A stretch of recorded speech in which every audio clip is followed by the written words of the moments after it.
Gitonga, Murugara. Thank you. Thank you very much, Mr. Speaker.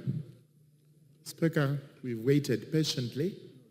Evidence that what we are doing here is very important, and we just to continue being patient so that we can dispose of the important business of the House, which is actually the budget-making process.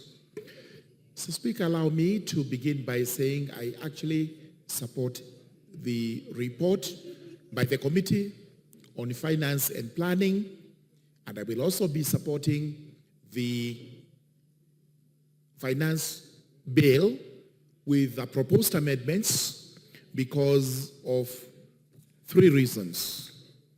The first reason is we got to be faithful to Article 118 of the Constitution on the public participation. We are happy to report that after public participation, the Finance Committee has incorporated suggestions by members of the public on what really ought to be removed from the bill or what ought to be amended.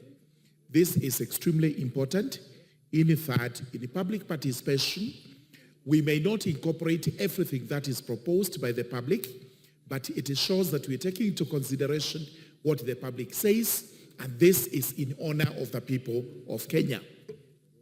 Number two, public participation, according to our courts, should actually not be just cosmetic.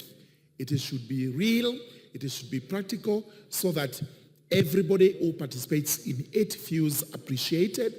And this is why we are saying there is no yardstick, there is no measure on what constitutes sufficient public participation, but anything that takes into consideration the views of the public is public participation.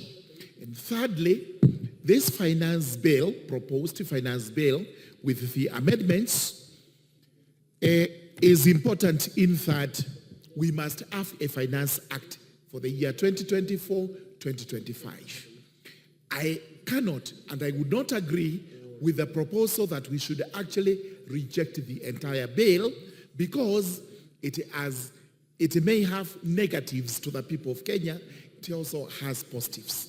So what I would propose and urge members to agree with is that at the Committee of the Whole House, these proposed amendments by the committee and whatever else is going to come from the honorable members of parliament is extremely important, should be looked at with a tooth comb so that we either pass reasonably or reject reasonably.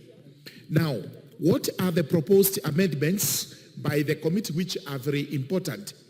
The VAT on bread is out.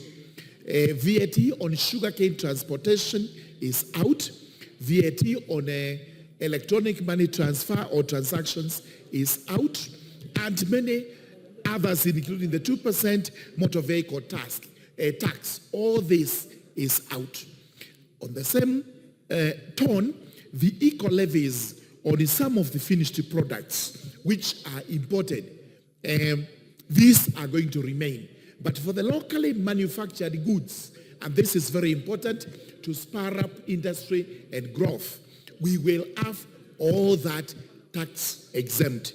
This is very important. We also have many others, including positives, that the pension on the tax on pension is now increased from 20,000 to 30,000. We also have an 18 billion, which is supposed to assist the government to employ the JSS teachers, permanent and pensionable. This is very important. Our CDF, our GAF, all this is increased, which is very important. Therefore, on behalf of the people of the Tharaka constituency, I would be urging them that we will support the bill. We will make all the necessary amendments to protect their interests. At the same time, we will be on standby and guard against corruption so that none of this money is pilfered, is lost through corruption. We will also be demanding, like all other constituencies in Kenya, our fair share of development from monies raised in these taxes. With those remarks, I beg to support.